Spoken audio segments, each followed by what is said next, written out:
mean, there was a lot of havoc, in fact, in Cebu, it was to me, it was much worse in Cebu because of all the large buildings. And as you probably saw on the news, there was huge chunks of cement and building that came down. There were overpass collapses. There were cars that were crushed with people in them. It was really bad in Cebu, and I hear it was really bad in Leon. Fortunately, it was a holiday, and so a lot of people were not out and about in the streets. Same thing here.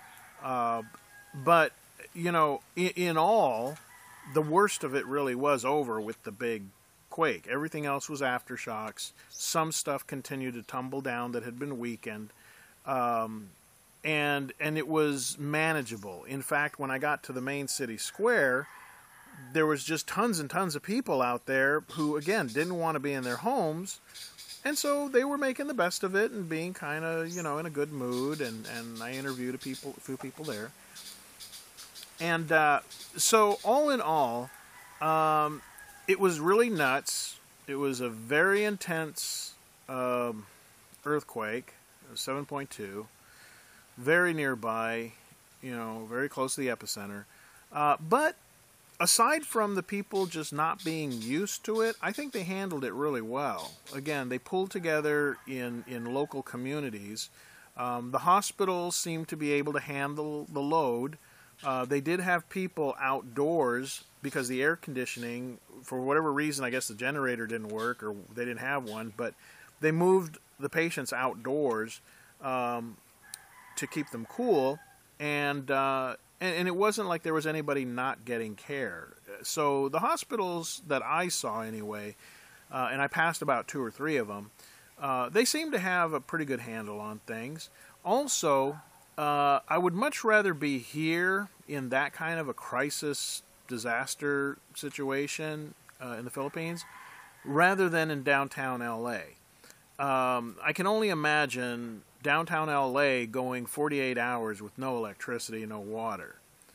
It would just be nuts. There would be, in fact, my first thought was, well, when I get to town, if there's rioting, if there's looting, if they're busting into the malls and that kind of nonsense, I'm going to just keep on going out to Alona Beach. Alona Beach is very small and, you know, sedate. But I thought, no. But, you know, I got to town, there's none of that. None of that. It was just shut down like a ghost town. Well, it was kind of like a zombie movie. Everybody's walking around really not knowing where to go. And, you know, but there was no violence, there was no looting, you know, no destruction, no vandalism, none of that, you know. But if I'd have been in LA or any major American city, you know, when that happened, I would be a bit more concerned, you know. But here wasn't an issue, really wasn't an issue, you know. I found out right away that that's just not part of the culture here. Anyways, so that's my own little wrap-up. Like I said, a lot of this other stuff in between, I have it on video, and I'll be posting it as I go along. It's just taken me some time because there's not a very good signal here in the province. The ICM Mall, the word I'm getting now is that they're going to be shut down for possibly up to a year. Now, I'm hoping that that's just chisme gossip that's gotten out of control, but the reason they're saying that is because they said some of the floors caved in from the different levels. So if those floors caved in, yeah, it's going to take quite a while to do reconstruction and verify that the building is safe enough for daily use. So I'm hoping that I'm not going to have to go a whole year or more without a major mall.